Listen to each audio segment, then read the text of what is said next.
DQB12. It looks like on the entrance. I don't know if this is what Amelia normally does, but she's just a little early relative to how we want to take this out. We would want Amelia to be more in with Matthew. She's just leading it a little bit so the thing rotates 90 degrees. But I think we know that. That's something that you guys have been working on pretty nicely as a team. The 12s, I don't like this one. It starts with a full rotation. See the front pair, it's already rotating now.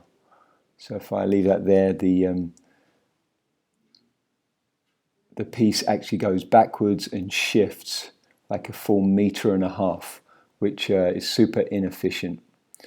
There's some good ones coming out. There's one good one. I think the next one is really good. Some fun randoms. Looks like a really fun energy jump. This is really nice. Good build. And if I put the cursor there, you can see how we get that little shifter there. That's it. Perfect. The piece shrinks up nice and tight, spins in place, and stops at 360. This is a how to do block 12, guys, this one.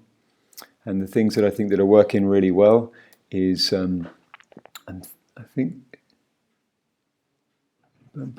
is we have the little step 45 degrees to here.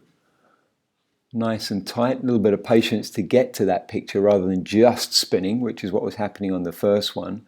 And then now that piece just spins and then finishes nicely at the end.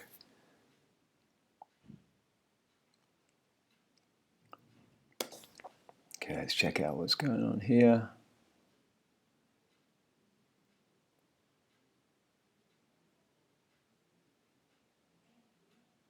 So I'm looking at the back pair, guys. Looks like the back pair does a little too much, like a little too much translation, and runs out of space. So I think you could see it as a smaller move. So just out to here, that's enough. It's enough translation, and then let the rotation happen rather than keeping with all that extra long rotation. This one at the start, don't like the build. This build forces extra rotation for the front pair. You can see that. So you can see the next thing to happen is rotation.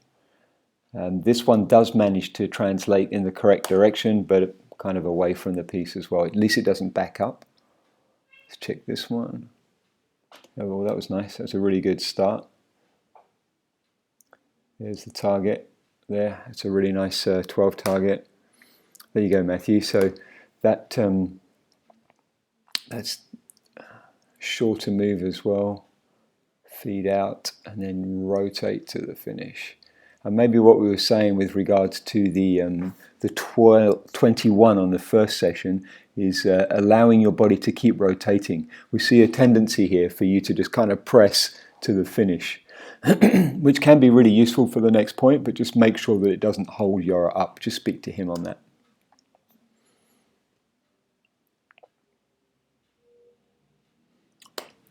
Yeah, so we're going to two different places. This the front pair is doing all rotation, and so the hip is moving away, straight away. I guess is this Nadia here? Yeah. So I think Nadia's in the center right now, and so Nadia is forced to rotate with Amelia. The piece goes backwards 50 centimeters, and the back pair is not expecting that. They're expecting the piece to finish at least, if it's at least on this axis, or hopefully a fraction over here, like 22.5, 45 degrees over here. It's not expecting it to go back.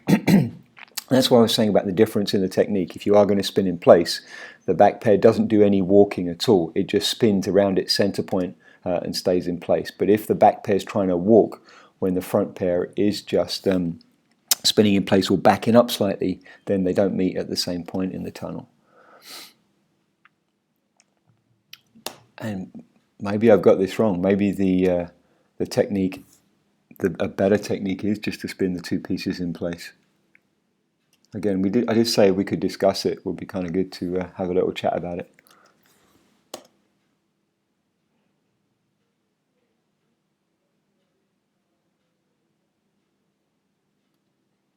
Yeah, we're losing the tightness in the compressed pair. Start straight away with that rotation, so you've got the hip moving away. And I feel like as soon as we do that, it's really hard to catch up. And then there's just no control of the hips for the end of the session, and we're seeing daylight in between. There should be no daylight whatsoever. It should be timed and ready. It should be like a... I mean, this is the speed I would have expected you guys to start spinning the piece. So, little shift, freeze, freeze. I like the word freeze. I think the word is freeze, just to kind of get the energy together. And then, even though that feels a little bit clunky and it looks a bit clunky, it's definitely manageable, and it gives you a chance to match up the timing between the two players in the compressed.